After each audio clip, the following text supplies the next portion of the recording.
भगवान विष्णु के पास गए और प्रणाम करते हुए बोले, भगवान, मुझे सत्संग की महिमा सुनाइए।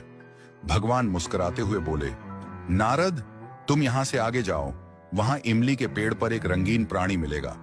वह सत्संग की महिमा जानता है, वही तुम्हें समझाएगा। नारद जी खुशी खुशी इमली के पेड़ के पास गए और गिरगिट से बातें करने लगे। उन्होंने गिरगिट से सत्संग की महिमा के बारे में पूछा। सवाल सुनते ही वह गिरगिट पेड़ से नीचे गिर पड़ा और छटपटाते हुए प्राण छोड़ बैठा। नारद जी आश्चर्यचकित होकर लौट आए और भगवान को सारा वृत्तांत सुनाया। भगवान मुस्कुराते हुए बोले, इस बार तुम नगर के उस धनवान के घर जाओ और वहां जो तोता पिंजरे में दिखेगा, उसी से सत्संग की महिमा पूछ लेना। नारद जी क्षण भर में वहां पहुंच गए। उन्होंने तोते से सत्संग का महत्व पूछा। थोड़ी देर बाद ही तोते की आंखें बंद हो गईं और उसके भी प्राण पखेरु उड़ गए। इस बार तो नारद जी भी घबरा गए और दौड़कर भगवान के पास पहुंचे।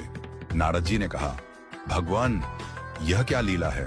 क्या सत्संग का नाम सुनकर मरना ही सत्संग की महिमा है? भगवान हंसते हुए बोले, यह बात भी तुम्हें जल्द ही समझ आ जाएगी। इस बार तुम नगर के राजा के महल में जाओ और उसके नवजात पुत्र से अपना प्रश्न पूछो।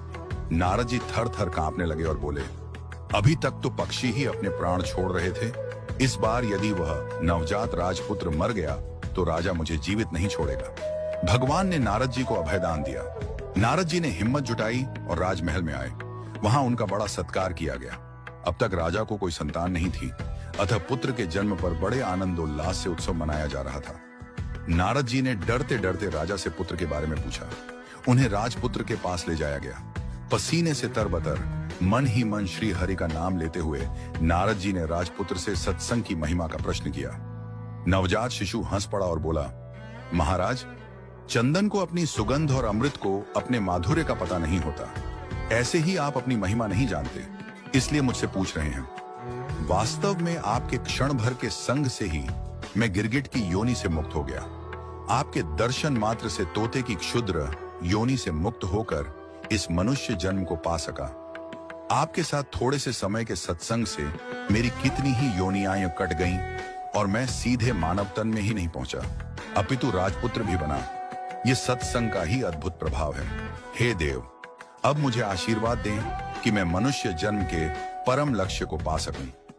और बालक ने भगवान का नाम जपा, ओम नमो भगवते वासुदेवाय। भगवान विष्णु दूर वैकुंठ में मुस्कुरा रहे थे। उनकी मुस्कान में यह संदेश छिपा था, जितना समय तुम भगवान और भक्तों की संगति में